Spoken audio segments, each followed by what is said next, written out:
Hello, everyone. Welcome to VOD of Consciousness. We are in the middle of a mission, and we are enjoying the graphics update. That means that this can look all full screen-like because it's, done better.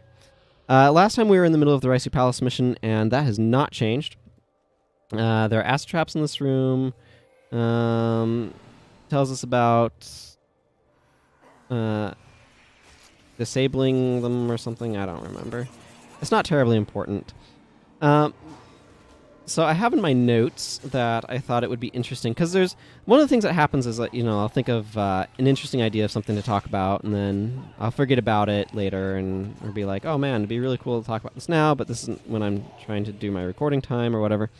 And I just kind of wanted to spend more time talking about idioms and euphemisms and stuff like that.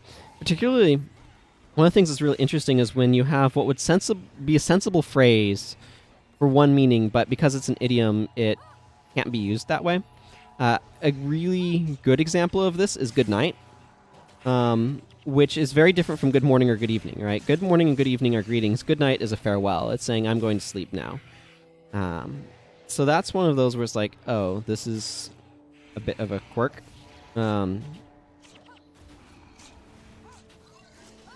And that sort of thing is kind of frustrating to me. Like, I understand why it happens and all that sort of thing. It's just one of those, like, weird quirks, I guess, of how language works. But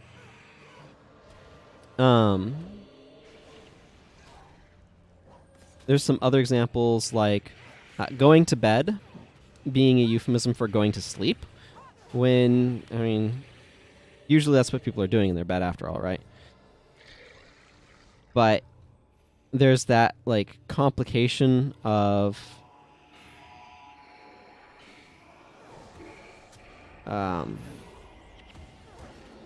if you're going to bed, that's not necessarily when you're going to sleep, right? So people say that, because, like, one of the problems with that is people will say things like, well, why don't you just go to bed earlier? And it's like, well, I can, but that doesn't mean I go to sleep earlier, right? And it kind of creates this falsehood in thought, where the thought, ooh, we're getting cutscene. I think we're about done with this mission, actually. That was the world's... Okay, yeah, that was a cutscene. It happened, I guess, technically. Oh, man, look at this mess. This mess of bosses right here.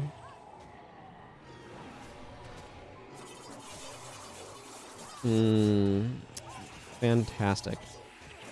Okay, I'm just gonna pop this now.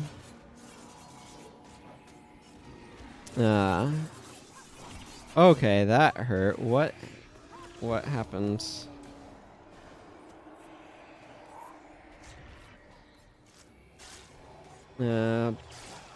Monk boss.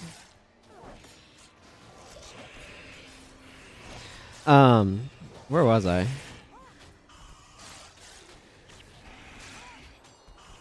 Yeah, whatever. But yeah, these... I think this might actually be the last bit. Yeah, it is. Okay. Oh, man. If I hadn't stopped... I bet the time cutoff is 20 minutes. If I hadn't stopped to record what I'd done and whatnot, it probably wouldn't have... I probably would have been master, but that's okay.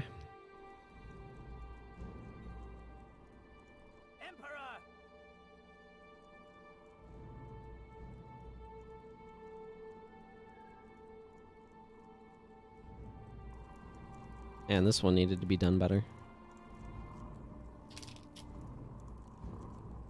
Brother, no! Togo's the half-brother of the Emperor. Except this cutscene has clearly borked out. Master Togo just died there, if I recall correctly. Oh, there's our minions.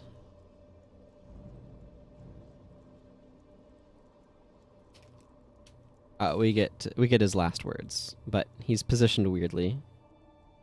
So, whatever.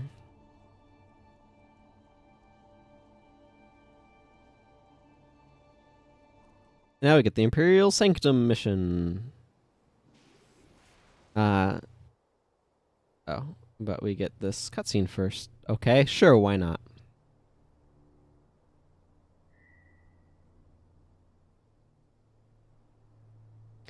This one's a bit weird to set up for, because there's a bunch of special considerations.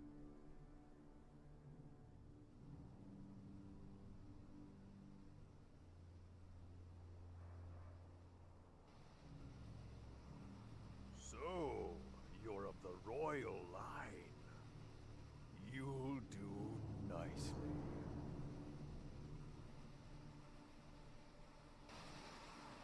Yeah, now he gets Master Togo. He didn't have to go after the Emperor and all of his schemes after all. Now he's mortal. I have returned.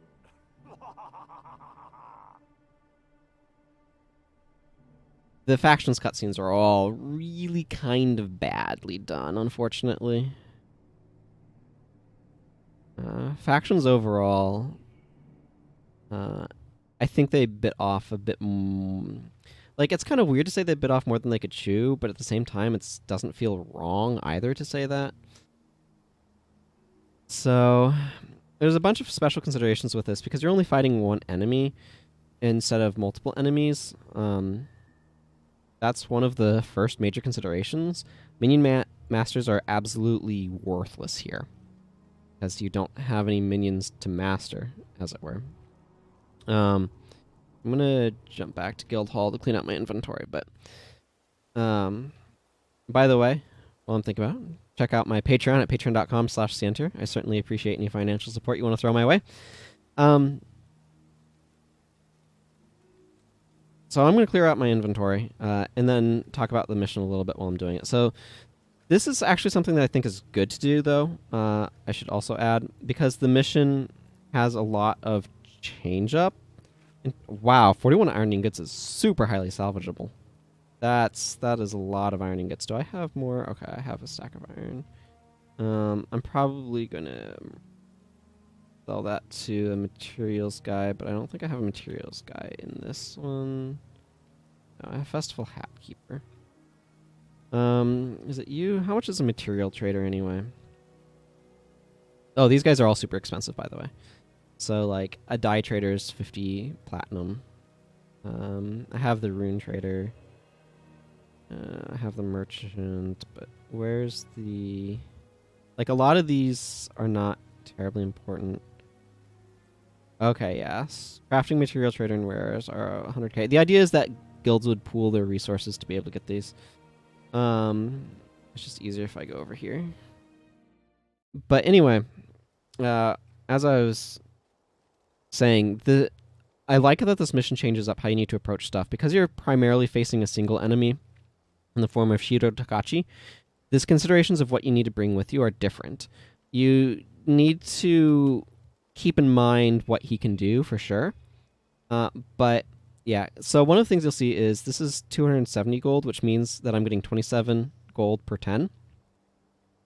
And each, like if I were to split off 10 here, you can see that I have a merch value of 50 gold, so that's 5 per, rather than a merch value of like 27 per or whatever. So the basic point is that I'm going to get a lot more gold selling it this way. And the reason why you can only do it 10 at a time was to prevent mass buyouts and basically market manipulation, which apparently happened early on in the game. But as you can see, these iron ingots are worth a lot of gold. So, yeah. Crafting materials can be valuable. I usually don't worry about those scrolls. They can be useful if you're doing specific things, but there is a specific person for like rare scrolls, but these guys, I don't think there's a reason to go to them.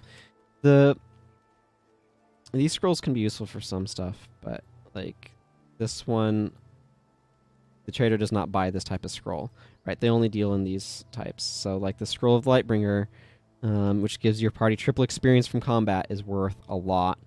Some of these, man, Deep and Urgos' Warren are like probably, wow, those are super cheap. Underworld is that really? Yeah, a minimum of 1k, because that's how much it costs to get to the Underworld of the Fisher of Woe. But in your ways, this is a common scroll that just gives you additional experience. There's other scrolls that are useful. I think there might be one that does like mass party resurrection around you, that sort of thing. But this is not a super consumables-oriented game per se, but there are some very powerful consumables available. So anyway, but yeah, as I was saying, I like the fact that need to go.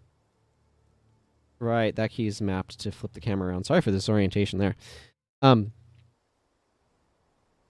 like that this map has very different considerations for what you want to be doing. So, for example, this build is not...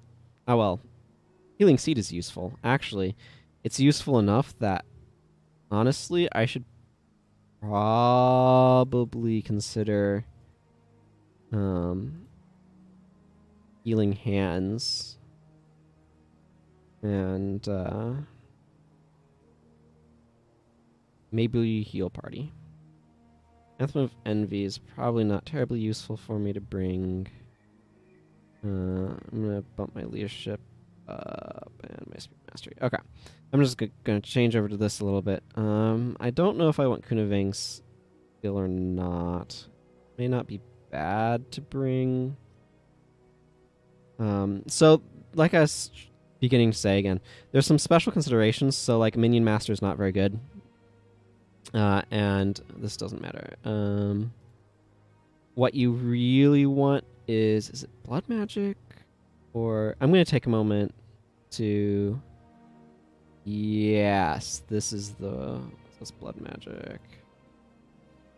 I'm going to drop Soul Reaping a little bit because it's probably going to be a little underwhelming, and I want some curses as well. So, like, basically almost this entire bar needs to go away. I'm not sure that that's particularly good.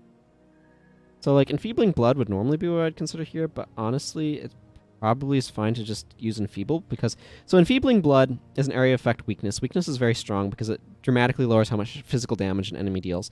But Enfeeble is a single target and doesn't have a health sacrifice, so it's probably a little bit better here.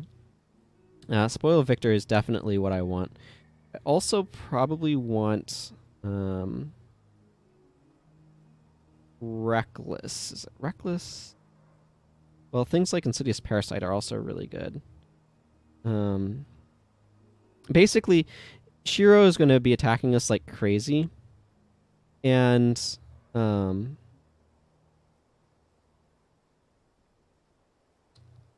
let's see. That's interesting. I'm just trying to parse skills for what I might want to bring. Blood of the Aggressor is probably fine. Insidious Parasite is in the right neighborhood.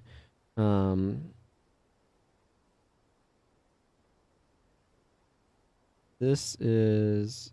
If they're not under the effects... Okay. So the question is Empathy better than Visions of Regret? And is there something else that I'd want to run? Actually, this is going to be a lot of, like, thinking about what sort of build I want to do. So I'm not sure how interesting some of this is going to be.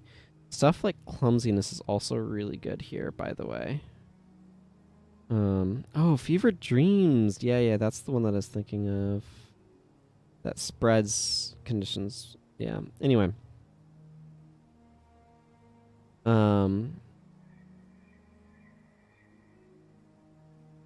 I feel like stuff like Clumsiness is not bad. You definitely want blind effects on him. A lot of this is going to be focused on me talking about what's important here.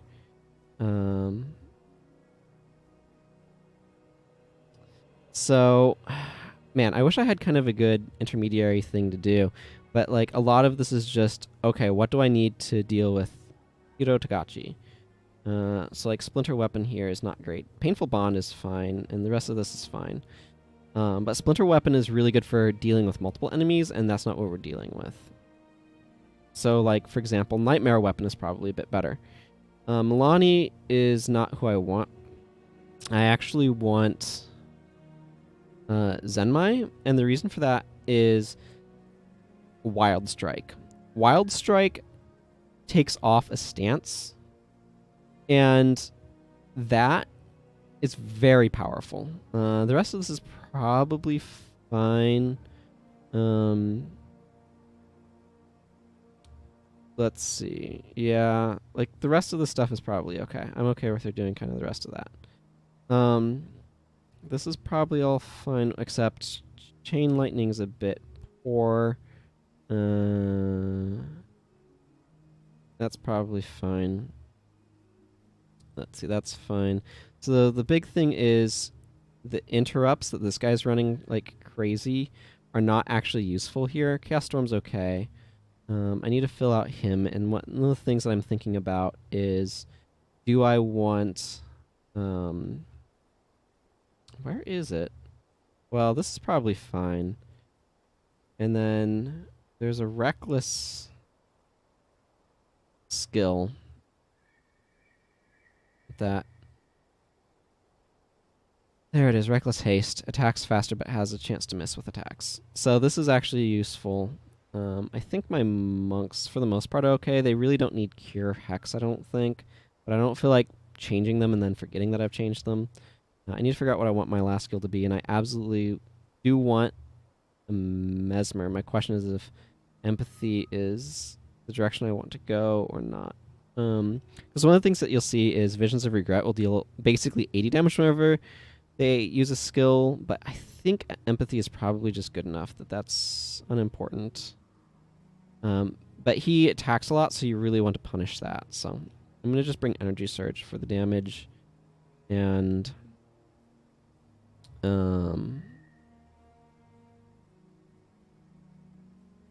let's see. I mean, this is not the worst, but not really what I'm trying to do.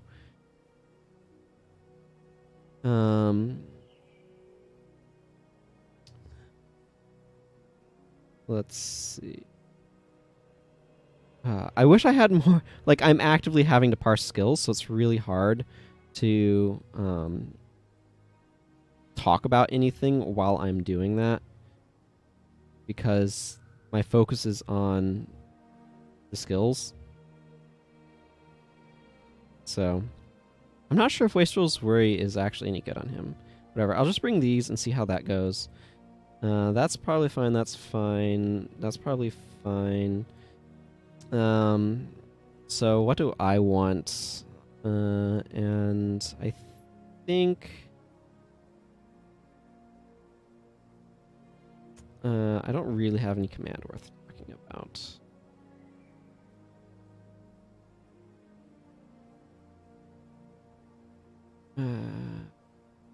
Like, realistically, I could leave that open and just bring Kunavang's skill. But I think I might... Is this the... No, where's the...